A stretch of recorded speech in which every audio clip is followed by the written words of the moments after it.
Hey y'all, welcome back to my channel.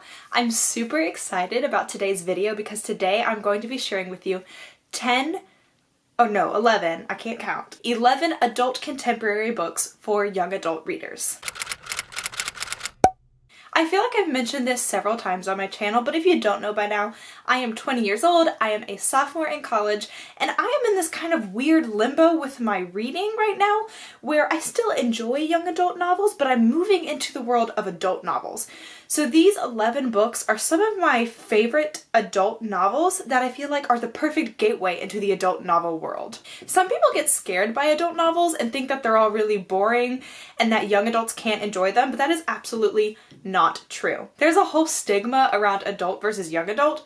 Maybe I should make another video about that. If you're interested, let me know down below because I'd love to talk about the differences. But anyways, all that to say, I am here to be your guide. Don't worry, I am going to help you. So I have a stack of books here that I think are just great books, and they have all the good qualities of young adult books, but with the maturity and concepts of an adult novel. And I found that even though young adult novels are still great, and I still enjoy many of them, I'm getting tired of seeing high schoolers.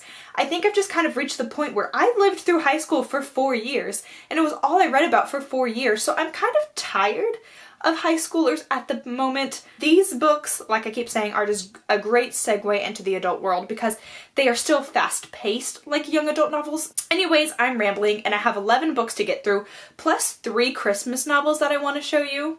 So let's just jump right into this video before it gets too long. Coming in at number 1, I have Red, White, and Royal Blue by Casey McQuiston. McQuiston. I feel like I always say her name wrong. Anyways, if you have not heard of this book before, I don't know where you've been because this is super popular, and for good reason. It's an amazing story. So it follows America's first son, which is the son of the president, and one of England's princes.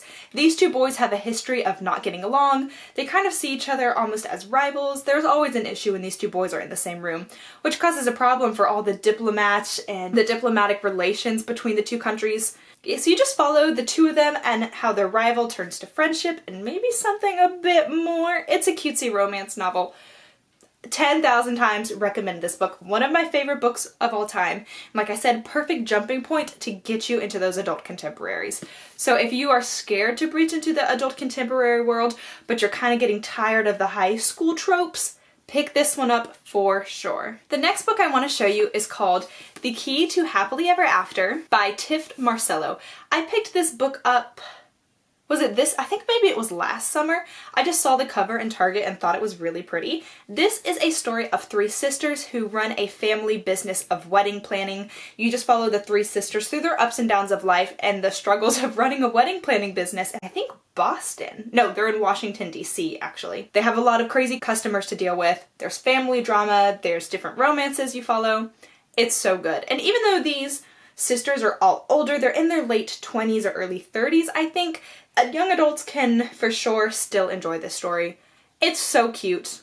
The next book I have to show you is one that I talk about all the time and gets a lot of hype, so you probably already heard of that, and that is The Unhoneymooners by Christina Lauren. This is a hilarious, just so enjoyable hate to love romance, one of my favorite tropes of all time. So these two people are the best man and the maid of honor at their siblings' wedding. So like, the maid of honor is the bride's sister and the best man is the groom's sister. And the maid of honor and the best man hate each other, but they end up having to go on the honeymoon together because everyone else at the wedding gets sick, and over the course of the honeymoon, they fall for each other. It's adorable, super fast-paced. It takes place in Hawaii. It's a perfect summer romance. Pick it up this summer. The next book I want to show you is a little bit different. It's not what I would typically consider a contemporary romance novel, and that is Crazy Rich Asians by Kevin Kwan. I think that's how you say his last name, I'm not sure.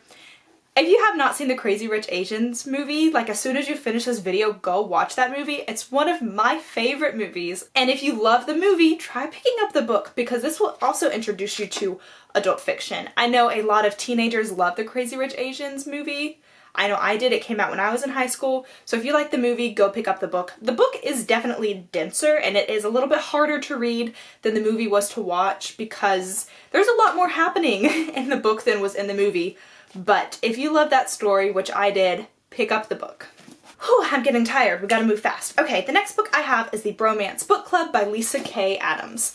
This book is so enjoyable, such a cute premise. So this follows a professional baseball player who is having issues with his wife. He and his wife are not on good terms, and in order to woo her back, he gets with some of his buddies and joins their Bromance Book Club. And this book club is a group of men who read romance novels and learn all the secrets of how the guys in romance novels woo the women so that they can woo their girlfriends, wives, whatever.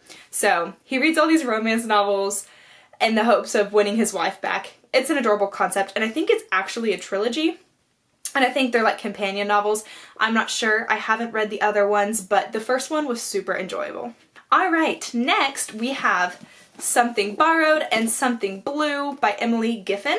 I recently discovered this author this summer, I believe, and so far I've read 3 of her books. I have another one that I haven't read yet, but I really enjoy her writing. So these are companion books to each other. You definitely need to read Something Borrowed before you read Something Blue. This follows 2 best friends, and their names are Rachel and Darcy. Darcy is about to get married, and Rachel is her maid of honor. But right before the wedding, like a couple months before the wedding, I think, Rachel sleeps with Darcy's fiance, and it's a whole mess. It puts a strain on the relationship because Rachel's keeping this big secret, but she's kind of always been in love with Darcy's fiance, so it's just a story of friendship and some really big issues that they have to deal with. Again, super fast-paced, really fun. I enjoyed them. Alright, next we have Eligible by Curtis Sittenfeld. I think I read this past September, maybe, or maybe August, I don't know. This is a cute story. It's a modern day Pride and Prejudice retelling. So if you like Pride and Prejudice, pick this book up. I love that book. I love the Pride and Prejudice movie. Again, another favorite movie of mine. But this was entertaining because you take those characters, you put them in the modern world, and see what happens. Okay, then the next book I want to show you is The Flat Share by Beth O'Leary. I rented this book from the library this past month, so I don't have a physical copy. But this book was really, really good. I'm so glad that I picked it up and read it. I went through it super fast. It was very addicting. It just pulled me in. So this story follows a woman and a man who end up sharing a flat together, but they never see each other. Our main characters' names are Tiffy and Leon. Tiffy is getting out of a terrible relationship with her past ex-boyfriend, and she needs somewhere to stay. So she finds an ad in the paper for a flat share. And the concept is that the boy Leon works the night shifts at the hospital. So his plan is to have someone like live in the flat while he's working and vice versa. So because they work different shifts, he's on the night shift, she's on a day shift, they never run into each other. But they share the same bed, they share the same house, but they're never there at the same time. And they start leaving little post-it notes to each other, and they get to know each other through their notes. It's just a really cute story. It's just a slow burn kind of romance thing. It's really good. I recommended this one. And the last 2 books I have to show you are both by Taylor Jenkins Reid. I've talked about these several times on my channel because they are so, so good. And that is The 7 Husbands of Evelyn Hugo and Daisy Jones and the Six. These are not your basic contemporary romance novels. I wouldn't even say they're contemporary because this takes place during the 50s through the 80s, and this is the 1970s. So they're not even modern day, but they are a great gateway into adult fiction because they're just, once again, I keep mentioning like the pacing of these books are very much similar to the pacing of young adult books. These will grab you and just keep you enthralled. You're not going to be bored for a second of it. So The 7 Husbands of Evelyn Hugo, if you haven't read it already, is the story of Evelyn Hugo's life.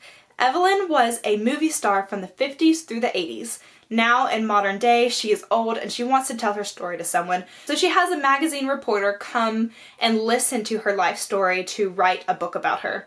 And while she's telling the magazine reporter about her life, she uncovers all of these secrets that no one knew about her. And this book is broken up into 7 sections. Each section is about one of her husbands because Evelyn was married 7 times. So she goes through what happened with each husband, what was really happening behind the scenes of Hollywood. It's just a delicious read. I love this book so much. I want everyone in the world to read this novel. The second book, Daisy Jones and the Six, is also an interview style book, but this is told like an actual interview, and this is a narrative, if that makes sense.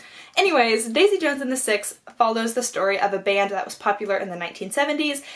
Once again, it's a modern day reporter interviewing the band and telling their story, getting the full story out about what happened, why they broke up, what was it like when they were famous, all that kind of stuff. Very good.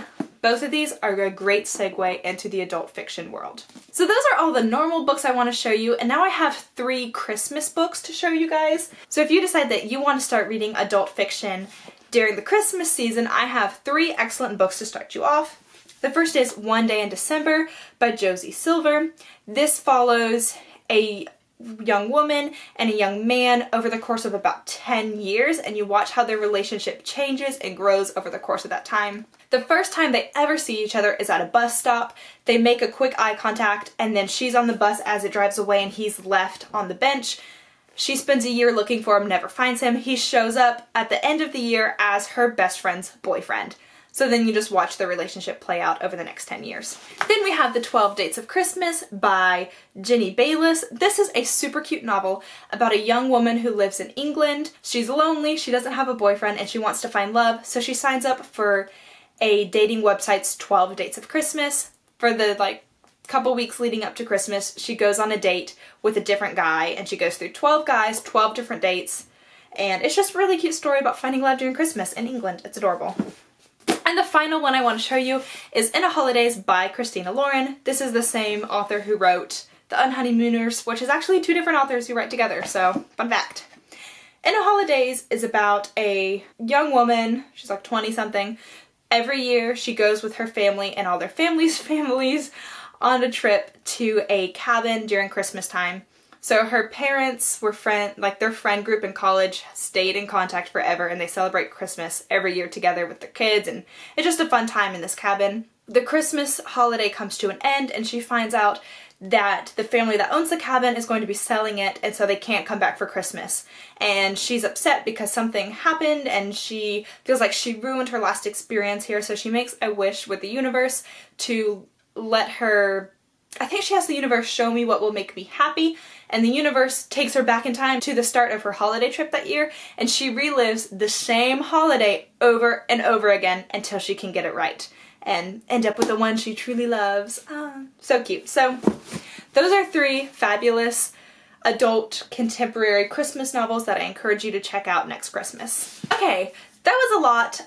I hope this video wasn't too long, but I hope you enjoyed hearing about some of these adult novels, and I encourage you to pick them up. I know that leaving the young adult world is scary. I was scared the first couple times, and I'll be honest, the first couple books I picked up in the adult section didn't do it for me. I didn't like them.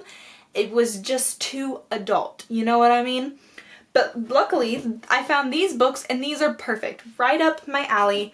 Perfect pacing. Fun characters, just a great romance that will just suck you in. So definitely pick these books up. There's books out there for everyone in every genre. You just gotta know what to look for. If you want more adult contemporary recommendations, let me know down below. I've got many other ones that I love. And like I said, I'm really reaching into that adult fiction genre now. I hope these book recommendations will encourage you to try out adult contemporaries. I promise they're not that scary, and you will love these books. Okay, I think that's all I have to share with you today. If you have any good adult contemporary recommendations for me, please let me know down below. And I will see you guys next time. Thank you so much for watching. My name's Angelina, and I make videos whenever possible. Bye.